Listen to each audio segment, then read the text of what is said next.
here's the deal, bros and chickskis, the few watching. Here's the deal overall, folks.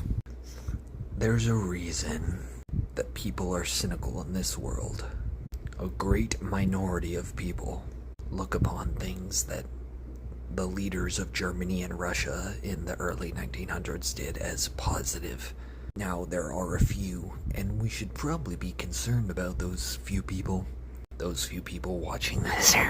No, but, clearly it was bad, insofar as we define anything by that. And we don't want that. Like, as in, we wouldn't want to be on the receiving end of their rule. And we generally, aside from the psychos, agree that that was bad and wrong, even if it was objectively competent. Now, the degree to which that's true can be argued. I like Jordan Peterson's take that really all that the German dude was trying to do was bring Europe down with him after he saw horrors in the First World War. And Stalin was just to quote Mark Ruffalo, his brain was a bag of cats. Speaking of Loki, that's old. That's an old myth, dude, and he wasn't considered, like, the greatest guy. It's a little more complex than just, like, he's the devil figure. But a trickster spirit is generally not an entirely positive thing. I mean, in the ancient Sumerian religions, you had a counterpart evil brother to, like, sort of the primary deity. You had Set and Hades in Egyptian and Greek mythologies, and evil figures in Zoroastrianism. Hell, even Buddhism and Hinduism get their own. And they're, like, really hippie enlightened ones, right? But what does Buddhism purport?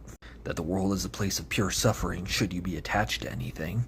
And the only way to escape that is to forsake the desire for all things. Well, what if you wanted to desire things, bro? You just have to give that all up and say, hell, I choose nothingness. Not good. If you're a somethingness, spoiler, you are.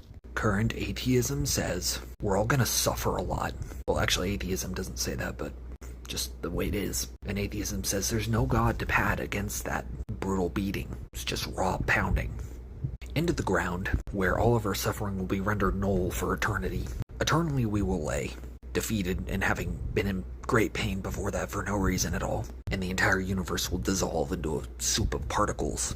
Except the parts of the soup are never in contact with each other ever again. They just fizzle into nothing.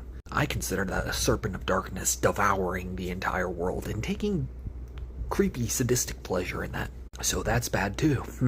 In Gnosticism, which is like Christianity on shrooms, the entire material world is made by a crushing evil serpent god. But that's a false god.